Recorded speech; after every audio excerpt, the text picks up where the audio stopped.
त्र्यंबकं यजामहे सुगंधिं पुष्टिवर्धनम् उर्वारुकमिव बन्धनान् मृत्योर्मुक्षयमामृतात्। सभी को मेरा नमस्कार। मैं आज आपको सोमवार व्रत की कथा सुनाने वाला हूँ। सोमवार का व्रत साधारणतः दिन के तीसरे पहर तक होता है। व्रत में फलाहार या पारण का कोई खास नियम नहीं है, किंतु यह आवश्यक है कि दिन रात में केवल एक समय भोजन करें। सोमवार के व्रत में शिवजी पार्वती का पूजन करना चाहिए। सोमवार के व्रत 3 प्रकार के हैं: साधारण प्रति सोमवार, सौम्य प्रदोष और 16 सोमवार। विधि तीनों की एक जैसी है। शिव पूजन के पश्चात कथा सुननी चाहिए। तो आइए कथा आरंभ करते हैं। एक साहूकार था जिसके घर धन आदि किसी प्रकार की कमी नहीं थी, परंतु उसको एक पुत्र नहीं था। वह इसी चिंता में रात दिन रहता था। वह पुत्र की कामना के प्रति सोमवार को शिवजी का व्रत और पूजन किया करता था तथा सायंकाल को शिव मंदिर में जाकर शिवजी के श्री विग्रह के सामने दीपक जलाया करता था। उसके इस भक्ति भाव को देखकर एक समय श्री पार्वती जी ने शिव से कहा कि महाराज, यह साहूकार आपका अन्य भक्त है और सदैव आपका व्रत और पूजन बड़ी श्रद्धा से करता है। इसकी मनोकामना पूर्ण करनी चाहिए। शिवजी ने कहा, हे पार्वती, यह संसार कर्म क्षेत्र है। इस संसार में जो जैसा कर्म करता है वैसा ही फल भोगता है। पार्वती जी ने अत्यंत आग्रह से कहा, महाराज, यह आपका अन्य भक्त है और इसका दुख आपको अवश्य दूर करना चाहिए। शिवजी महाराज कहने लगे, हे पार्वती, इसके भाग्य में पुत्र न होने पर भी मैं इसको पुत्र की प्राप्ति का वर देता हूँ, परंतु यह पुत्र केवल 12 वर्ष तक जीवित रहेगा। इसके पश्चात वह मृत्यु को प्राप्त हो जाएगा। इससे अधिक मैं और कुछ इसके लिए नहीं कर सकता। यह सब बातें साहूकार सुन रहा था। इससे उसको न कुछ प्रसन्नता हुई और न ही कुछ दुख हुआ। वह पहले जैसा ही शिवजी महाराज का व्रत और पूजन करता रहा।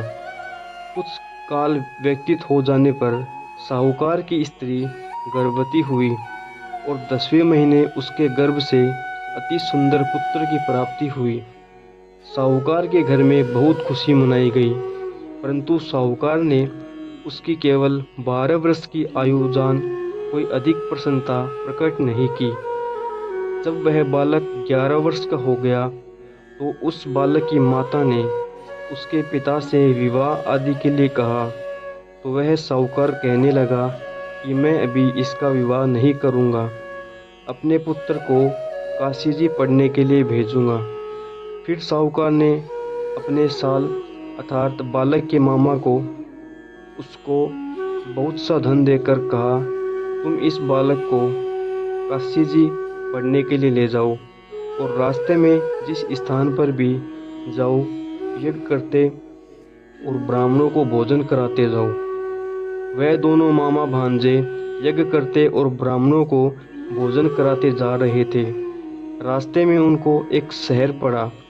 उस शहर में राजा की कन्या का विवाह था और दूसरे राजा का लड़का जो विवाह कराने के लिए बारात लेकर आया था, वह एक आंख से काना था। उसके पिता को इस बात की बड़ी चिंता थी कि कहीं वर को देख कन्या के माता पिता विवाह में किसी प्रकार की अड़चन पैदा न कर दें। इस कारण जब उसने अति सुंदर सेठ के लड़के को देखा तो मन में विचार किया कि क्यों न दरवाजे के समय इस लड़के से वर का काम चलाया जाए। ऐसा विचार कर वर के पिता ने उस लड़के और मामा से बात की तो वे राजी हो गए। फिर उस लड़के को वर के कपड़े पहना तथा घोड़ी पर चढ़ा दरवाजे पर ले गए और सब कार्य प्रसन्नता से पूर्ण हो गया। फिर वर के पिता ने सोचा कि यदि विवाह कार्य भी इसी लड़के से करा लिया जाए तो क्या बुराई है। ऐसा विचार कर लड़के और उसके मामा से कहा, यदि आप फेरों का और कन्यादान के काम को भी करा दें तो आपकी बड़ी कृपा होगी और मैं इसके बदले में आपको बहुत सा धन दूंगा। तो उन्होंने स्वीकार कर लिया और विवाह कार्य भी बहुत अच्छी तरह से संपन्न हो गया। परंतु जिस समय लड़का जाने लगा तो उसने राजकुमारी की चुंदड़ी के पल्ले पर लिख दिया कि तेरा विवाह तो मेरे साथ हुआ है, परंतु जिस राजकुमार के साथ तुमको भेजेंगे वह एक आंख से काना है और मैं काशी जी पढ़ने जा रहा हूँ। लड़के के जाने के पश्चात उस राजकुमारी ने जब अपनी चुंदड़ी पर ऐसा लिखा पाया तो उसने राजकुमार के साथ जाने से मना कर दिया और कहा कि यह मेरा पति नहीं है, मेरा विवाह इसके साथ नहीं हुआ है, वह तो काशी जी पढ़ने गया है। राजकुमारी के माता पिता ने अपनी कन्या को विदा नहीं किया तो बारात वापस चली गई। उधर सेठ का लड़का और उसका मामा काशी जी पहुंच गए। वहां जाकर उन्होंने यज्ञ करना और लड़के ने पढ़ना शुरू कर दिया। जब लड़के की आयु 12 साल की हो गई उस दिन उन्होंने यज्ञ रचा रखा था कि लड़के ने अपने मामा से कहा, मामा जी आज मेरी तबीयत कुछ ठीक नहीं है। मामा ने कहा, अंदर जाकर सो जाओ। लड़का अंदर जाकर सो गया और थोड़ी देर में उसके प्राण निकल गए। जब उसके मामा ने आकर देखा तो वह मुर्दा पड़ा है तो उसको बड़ा दुख हुआ और उसने सोचा कि अगर मैं अभी रोना पीटना मचा दूंगा तो यज्ञ का कार्य अधूरा रह जाएगा। अतः उसने जल्दी से यज्ञ का कार्य समाप्त कर ब्राह्मणों के जाने के बाद रोना पीटना आरंभ कर दिया। संयोगवश उसी समय शिव पार्वती जी उधर से जा रहे थे। जब उन्होंने जोर जोर से रोने की आवाज़ सुनी तो पार्वती जी कहने लगी, महाराज कोई दुखिया रो रहा है, इसके कष्ट को दूर कीजिए। जब शिव पार्वती ने पास जाकर देखा तो वहाँ एक लड़का मुर्दा पड़ा था। पार्वती जी कहने लगी, महाराज यह तो उसी सेठ का लड़का है जो आपके वरदान से हुआ था। शिव जी कहने लगे, हे पार्वती इसकी आयु इतनी थी सो यह भोग चुका है। तब पार्वती जी ने कहा, हे महाराज इस बालक को और आयु दो, नहीं तो इसके माता पिता तड़प तड़प कर मर जाएंगे। पार्वती जी के बार बार आग्रह करने पर शिव जी ने उसको जीवन वरदान दिया और शिव जी महाराज की कृपा से लड़का जीवित हो गया। शिव पार्वती कैलाश चले गए। तब वह लड़का और मामा उसी प्रकार यज्ञ करते तथा ब्राह्मणों को भोजन कराते अपने घर की ओर चल पड़े। रास्ते में वे उसी शहर में आए जहाँ उसका विवाह हुआ था। वहाँ पर आकर उन्होंने यज्ञ प्रारंभ कर दिया तो उस लड़के के ससुर ने उसको पहचान लिया और अपने महल में ले जाकर उसकी बड़ी खातिर की। साथ ही बहुत दास दासियों सहित आदरपूर्वक लड़की और जमाई को विदा किया। जब वे अपने शहर के निकट आए तो मामा ने कहा, मैं पहले तुम्हारे घर जाकर खबर कर आता हूँ।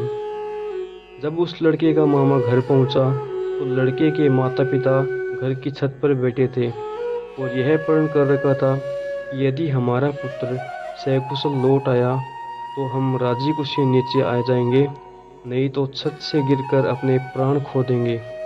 इतने में उस लड़के के मामा ने आकर यह समाचार दिया कि आपका पुत्र आ गया है, तो उनको विश्वास नहीं आया। तब उसके मामा ने शपथ पूर्वक कहा कि आपका पुत्र अपनी स्त्री के साथ बहुत सारा धन लेकर आया है। तो सेठ ने आनंद के साथ उसका स्वागत किया और बड़ी प्रसन्नता के साथ रहने लगा। इसी प्रकार से जो कोई भी सोमवार के व्रत को धारण करता है अथवा इस कथा को पढ़ता है और सुनता है उसकी समस्त मनोकामनाएं पूर्ण होती हैं। बोल शंकर भगवान की जय।